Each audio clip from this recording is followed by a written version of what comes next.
네, 안녕하세요. 여러분들의 구독과 좋아요로 이 채널이 유지되고 있습니다. 네, 영상 속도는 1.5배를 추천드리는 바이고요. 네, 이번에도 어떤 소식이 나왔는지 같이 한번 내용을 보도록 하겠습니다. 네, 최근에 댓글에 응원 메시지가 너무 많이 달려서 저도 매우 또 기분이 좋고 그럴수록 더 많은 정보를 제공을 해 드려야 되겠다라는 그런 책임감도 들기도 했습니다. 그래서 생각하는 정보 그리고 되게 또 값어치 있는 그런 정보를 더 많이 제공하는데 힘을 더 많이 쓰도록 하겠고요. 저는 응원하는 만큼 더 많이 퍼주려고 노력을 하려고 하는 그런 채널입니다. 앞으로 저랑 계속 같이 가려고 하시는 분들은 시간이 지날수록 저의 성향과 그리고 채널 부분에 대해서 이 친구가 이런 생각을 갖고 있구나 라고 아마 아실 걸로 보여집니다. 네, 또 잡소리 그만 치우고 본 내용으로 넘어가도록 할게요. 네, 이번에 미 연준 부의장과 클리블랜드 연은 총재가 한마디씩 던졌는데요. 주요 내용은 이러합니다. 일단 미 연준의 부의장은 금리 인상 일시 중단 가능성은 거의 없다 라고 이제 매파적으로 이야기를 하면서 인플레 상승 속도가 줄어든다면 약간 느린 속도로 진행하는 것이 말이 될 수 있다라고 이야기를 또 하기도 했었거든요. 그러면서 클리블랜드 연은 총재가 9월에 FOMC까지 인플레가 진정된다는 강력한 증거가 나오며 금리 인상 속도가 느려질 수 있다라고 하면서 어떻게 보면은 클리블랜드의 연은 총재에 따른 이 말의 힘을 어떻게 보면 연준 부의장이 힘을 실어준 게 아니냐 라고도 이렇게 또 조각 맞추기를 해서 전문가들은 또 이렇게 또 생각을 하더라고요. 그래서 요점은 무엇이냐면 9월 달에 그만큼 분위기가 정말 중요하구나. 어떻게 보면 금리 인상에 따른 속도가 더욱더 빨라질 거냐 느려질 거냐, 그리고 그게 내년까지 이어질 거냐 이어지지 않을 거냐, 또 QT도 기존 대비 부분보다 더 물량을 더 축소할 거냐 늘릴 거냐, 이런 부분도 상당히 중요하기 때문에, 그리고 시장에 미치는 영향성도 꽤 클 수가 있기 때문에 이번에 이런 내용이 나와줌으로써 어떻게 보면 미국에 있는 증시가 생각보다 조금 안정화가 되었다. 그러면서 코인에 따른 분위기도 생각보다는 좀 쏘쏘하게 가져가고 있구나 라고 보시면 될 것 같고요. 에너지 부분에 따른 측면도 금리와 또 QT 부분에 또 영향성을 줄 수가 있겠죠.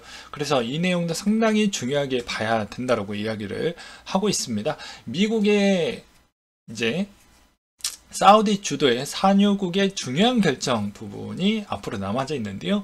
오펙 플러스 추가 증산에 합의를 했는데 미국의 사우디 관계 개선에 기대감이 고조가 됐다. 그래서 중요한 결정이 이제 조만간에 나올 것이다라는 기대감, 그리고 추가 증산에 합의를 했지만 이제 왜 다시 또 유가가 올라가냐, 그 뒤에 가서 좀 설명을 드리도록 하겠는데요.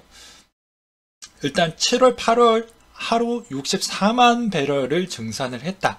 사우디와 아랍권에서 추가 생산을 했다라는 건 생각보다 좀 많은 미국가에 따른 뭐 그런 진전 효과에 따른 이야기도 많이 들려오기도 했습니다. 보게 되면 과거에 이제 빈살만과 바이든의 4대 갈등이라고 해가지고 보게 되면 예멘의 내전, 이란의 핵 협상, 원유의 증사, 그리고 카슈크지에 따른 암살 부분에 따른 언급이 좀 있었는데요. 어떻게 보면은 뭐 빈살만을 좀 많이 무시했다라고 보기 때문에 그냥 서로 주고받고 좀 했다라고 보여집니다. 그러니 당연히 사우디도 굳이 많은 도와줄 필요성이 없는 것이죠. 근데 어떻게 보면 또 지난 3월 달에 이제 거의 그게 또 치달을 정도로 또 통화도 시도를 해봤는데 거부해서, 그게 그때 당시에 또 3월 달에 엄청나게 또 유가에 또 많은 바람을 일으켰던 부분도 없지 않아 있었기 때문에 이런 점도 앞으로는 계속 좋은 분위기로 가고는 있지만 확인은 계속 하면서 가져갈 필요성이 있겠거니와,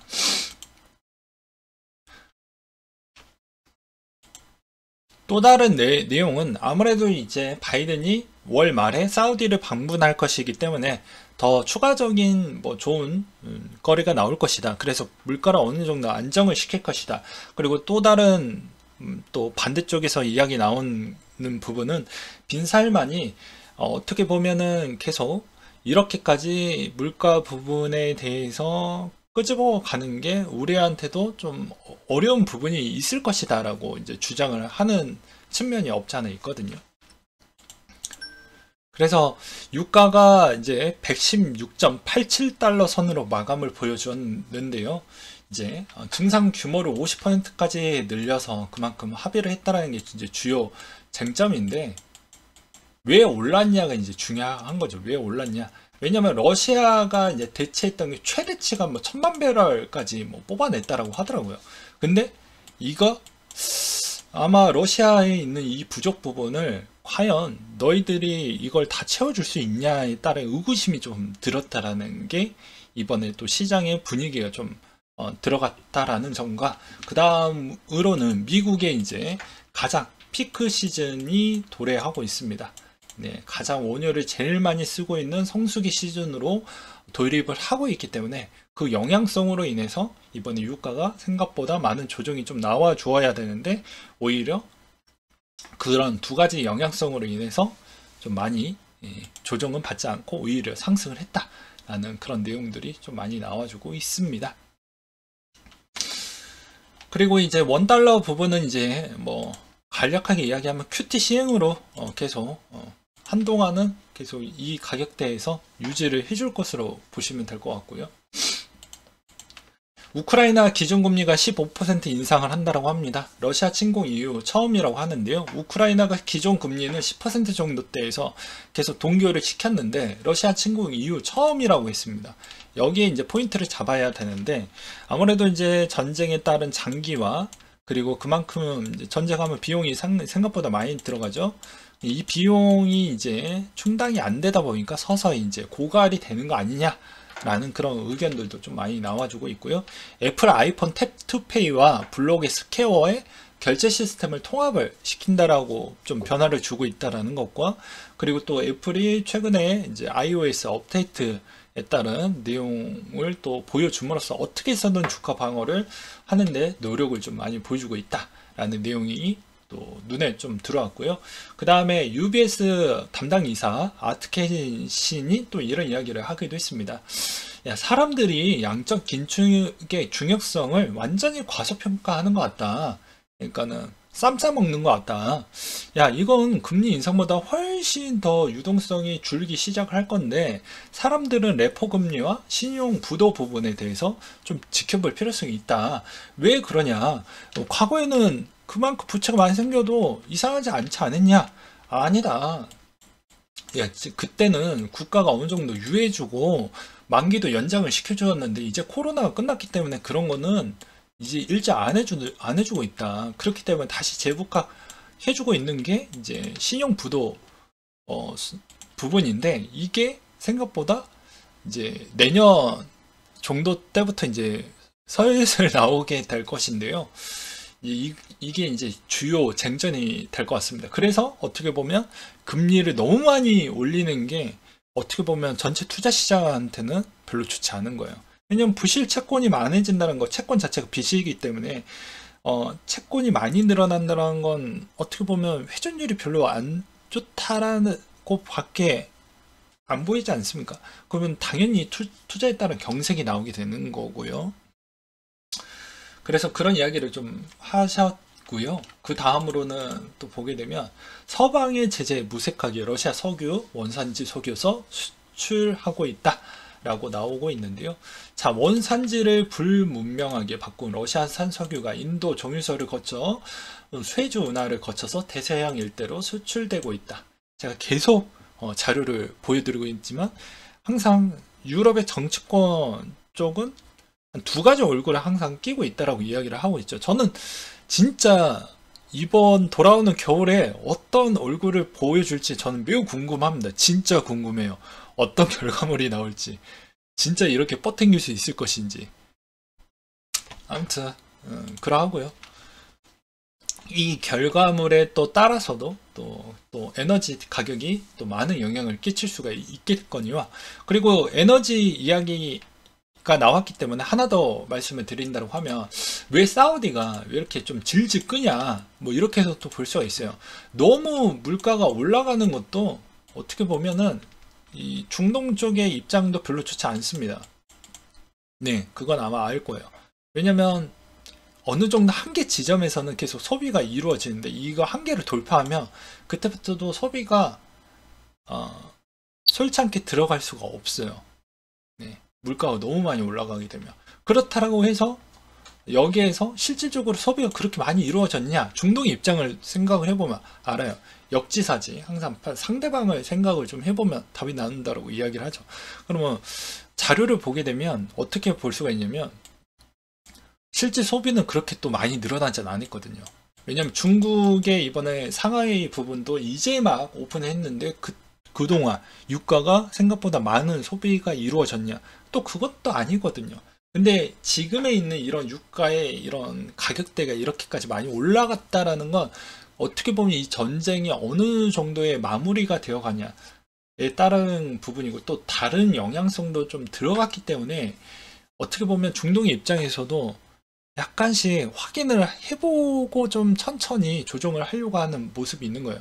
근데 미국의 입장에서 일단 막 증산을 좀 해달라고 하지만 반면에 중동의 입장에서는 소비 부분에 있는 패턴을 계속 확인을 해보고 있지만 그렇게 많이 늘어나고 있지 않으니 이게 나중에 자칫 증산을 많이 했다가 이제 결과론적으로는 본인이 다 이제 독박을 쓸 수가 있으니까 서로 이해관계가 좀 다른 부분이 없지 않아 있는 것이죠. 그래서 번외로 이런 내용도 또 여러분들은 알고 계셔야 된다라는 것을 좀 말씀드리는 부분이 될 것 같고요. 그 다음에 이제 당분간 채권 금리는 상당히 높게 유지가 될 것 같다. 지금의 채권의 투자하기가 적기 시즌이라고 저도 보고 있습니다.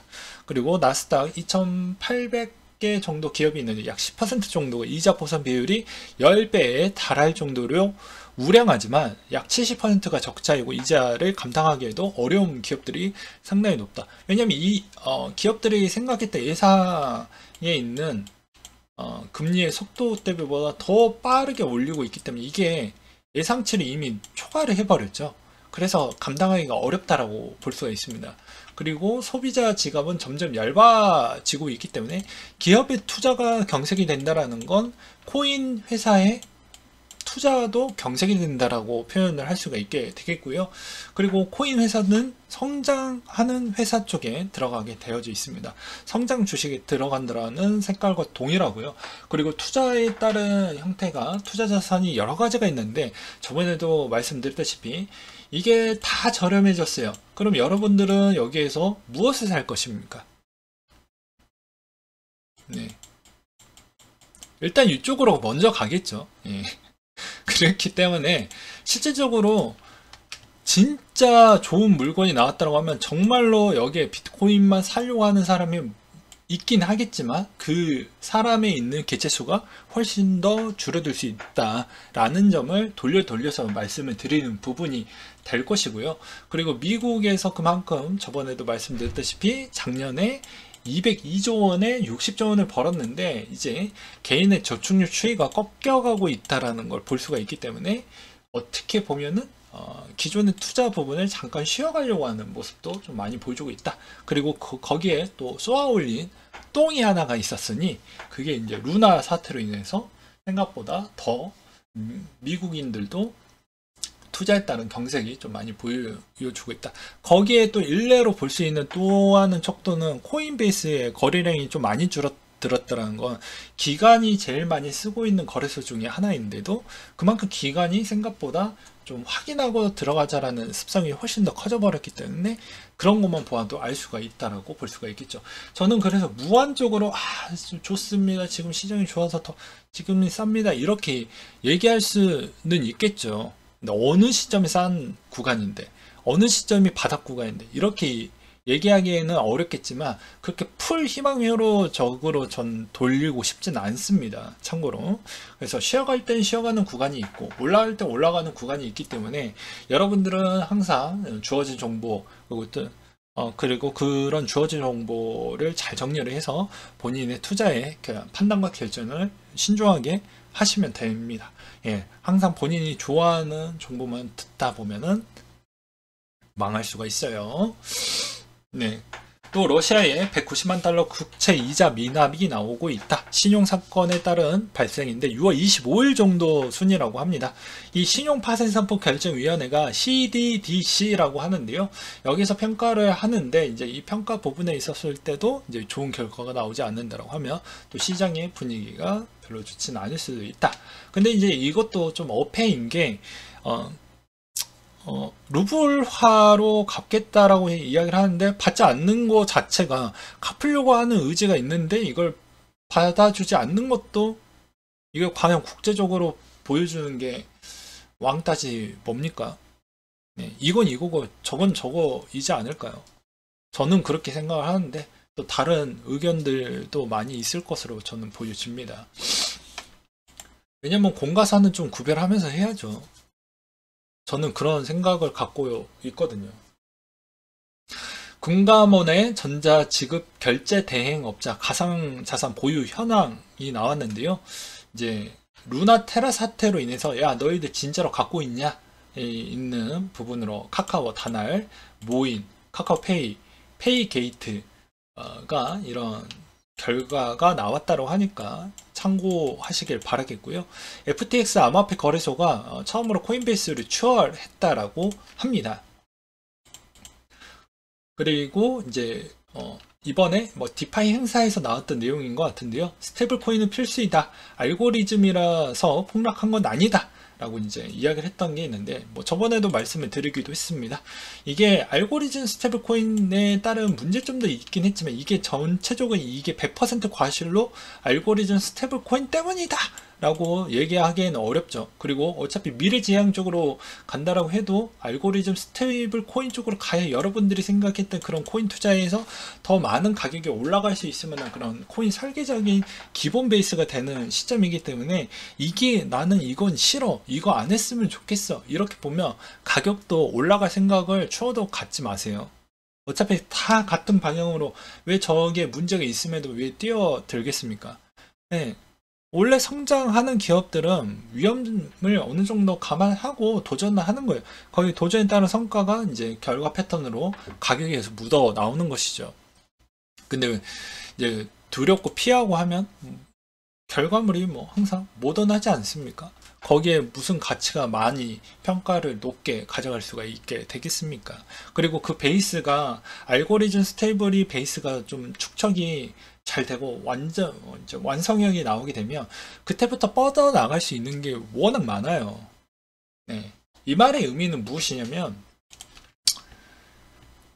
앞으로 담보물에 있는 스테이블 코인에 있는 활용도도 어느 정도는 유지가 되긴 하겠지만 알고리즘형 스테이블 코인이 조금 뒤에 가서도 한 번 더 설명을 드리기도 하겠지만 이 담보물에 있는 비중을 얘네가 좀 더 많이 먹겠다라는 겁니다. 더 쉽게 이야기를 하면 USDC나 USDT에 있는 지분 부분을 좀 더 흡수를 하겠다라는 취지가 더 커요. 그렇게 보셨으면 좋겠고요. 그 다음에 밀크가 데일리 호텔 포인트 교환 서비스를 오픈을 했다라고 합니다. 그래서 보게 되면 밀크 코인으로 데일리 호텔 포인트를 저렴하게 교환하거나 반대로 미사용 데일리 호텔 포인트를 밀크 코인으로 교환할 수 있다라고 하네요.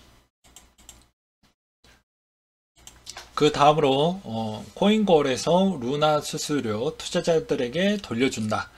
최근에 어피트 쪽에서 루나 클래식 거래 수수료 사용처와 방식을 어피트가 결정하지 않고 내 외부 전문가로 구성된 별도의 위원회를 해서 논의할 예정이라고 했는데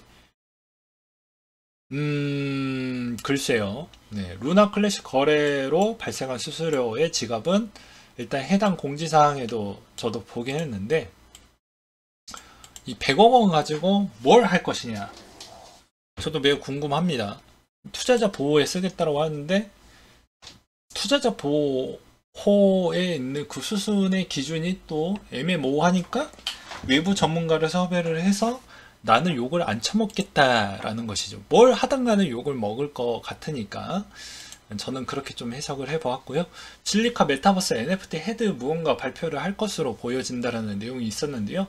아무래도 뭐 주변의 분위기로는 FPS 게임이 좀 될 것 같다고 하는데 이제 제가 별로 게임은 좋아하진 않지만 옛날에 게임을 많이 하기도 했어요. 근데 FPS 게임은 매니아층이 워낙 두껍습니다.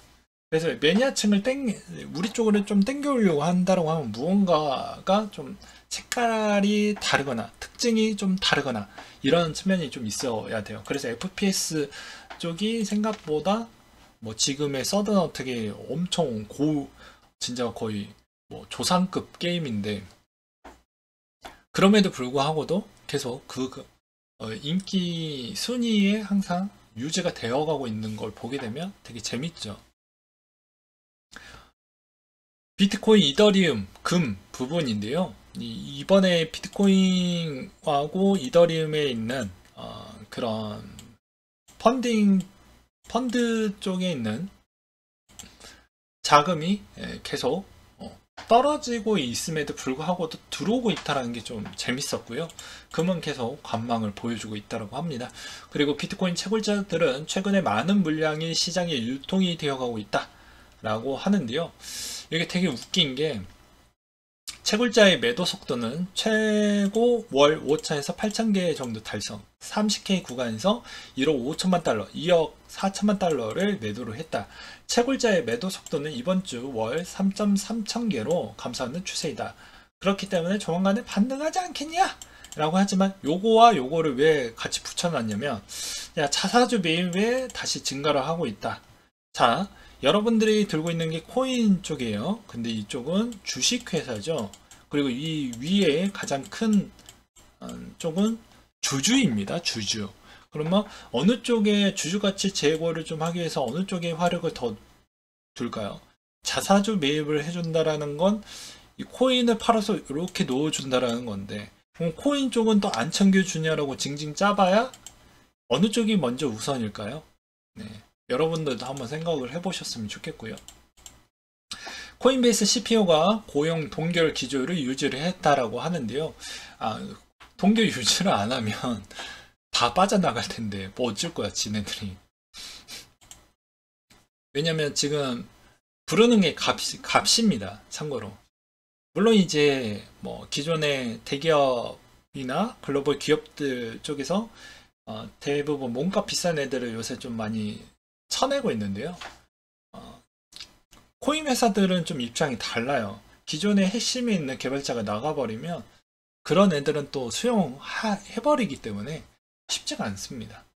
그리고 채굴 기업 비트 제로가 미국의 노스타코타 200메가와트 데이터 센터 구축 계획을 또 밝히기도 했었고요. 스테블 코인 공급량이 300억 달러 증발을 했다. 역대 최대 감소폭이라고 나와져 있는데, 감소폭이 너무 많이 크죠. 그렇기 때문에 시장이 생각보다 지지부진한 이유는 저는 이 내용을 좀 꼽고 싶습니다. 그리고 미국의 퇴직 제공업체 노동부가 고소를 했다고 하는데, 암호화폐 투자가 생각보다 좀 위험성이 있다라고 해서 지나치게 공격적인 부분이다 라고 지적이 나왔다고 합니다. 그리고 독일 재무부가 EU 비수탁형 지갑 과도한 규제가 반대한다. EU 이사회에서 현재 3차 협상에서 비수탁형 지갑 규제 상황은 일단 논의를 좀 더 해보자 라는 관점인데, 이러면 좀 앞뒤가 안 맞는 게, 비수탁형에 있는 거와 이 AML 자동세탁 방지를 제대로 구현을 할 수 있을까요? 네. 저는 그냥 이걸 안 하면 우리한테 땡큐인데, 그냥 중립기여를 해놓고 한번 본다라고, 너 되게 애매한 포지션을 좀 가져가려고 한다라고 밖에 저는 생각이 들지 않습니다. 그리고 커브에 이제 테더 비중이 75%에서 63%로 감소를 했다라는 것은, 이제 기존의 디파이 쪽에서 어떻게 보면은 여러 가지 알고리즘 스테이블 코인들이 대거 많이 들어오게 되면서, 어떻게 보면은 가장 기본이 되는 담보 스테이블 코인 쪽에 있는 비중이 줄어들고 있다라고 보는 게 맞지 않을까 싶습니다. 그래서 최근에 테더에 있는 마켓캡에 있는 분위기를 보게 되면 계속 빠져나가고 있는 모습을 또 볼 수 있게 되겠는데요. 시장이 별로 좋지 않았던 측면 때문에 아무래도 그런 영향성도 좀 없잖아 있겠거니와, 그 다음에 기존에 규제화 되어져 있는 USDC 쪽에서도 이렇게 많이 내려갔다는 건, 아무래도 이제 이런 형태는 뭐 저는 이렇게 생각을 하고 있습니다. 야, 나는 규제도 싫어. 아까도 말씀드렸다시피 규제도 싫고 지금의 코인 투자하는 게 조금은 그런 것 같아 라고 볼 수가 있겠거니와, 그리고 미국에 있는 대부분 거래소 쪽에 거래량이 준다라는 건 미국 투자자들이 생각보다 투자하고 싶지가 않는다라는 걸 또 표현을 해주고 있다라고 볼 수가 있습니다. 거기에 또 더불어서 기관들도 코인베이스 거래량이 줄어들었다는 건, 아, 나는 여기가 우선순위가 아니야 라는 걸 또 증빙을 해주고 있죠. 왜 미국 것만 보냐, 왜 다른 나라도 있지 않냐, 유럽이 있고 일본도 있고 한국도 있지 않냐. 아까도 말씀드렸다시피 정년 동기 대비 누가 제일 많이 돈을 벌었죠? 네, 60조 이상. 2등이 얼마 차이 난다고 했죠? 수익성이 2배, 6배 이상 차이 난다고 했죠. 예, 영국이 돈을 벌어봐야 10조 원밖에 못 벌었습니다. 그러면 누가 지금 주포인가요? 네, 답이 나와져 있잖아요. 그리고 중국에서 새로운 채굴 부분도 이제 막 가동했기 때문에 그게 이제 VPN으로 돌려서 그렇게 돌려서 그 정도 파일을 가지고 있다라는 건 초기에 어느 정도 또 어떻게 보면은 한동안 채굴을 안 하다가 채굴을 하는 형태로 바뀌고 그걸 좀 더 우회해서 돌렸기 때문에 거기에 따른 고정비에 따른 매도 물량도 어느 정도 무시할 수는 없다. 또 보게 되면 기존에 있던 규제 부분의 USDC 자체도 내려가고 있기 때문에 어떻게 보면 여기에서 또 다른 해석으로 또 볼 수 있는 대목은, 야, 그러면 기존의 디파이 쪽에 있는 물량에서 나머지 알고리즘 스테이블 코인 쪽으로 유도가 됐던 물량이지 않겠냐 라고도 볼 수도 있겠죠. 그러면 기존의 TVL이 늘어났는지를 보시면 됩니다. 이거가 어렵다라고 보시면 안 돼요.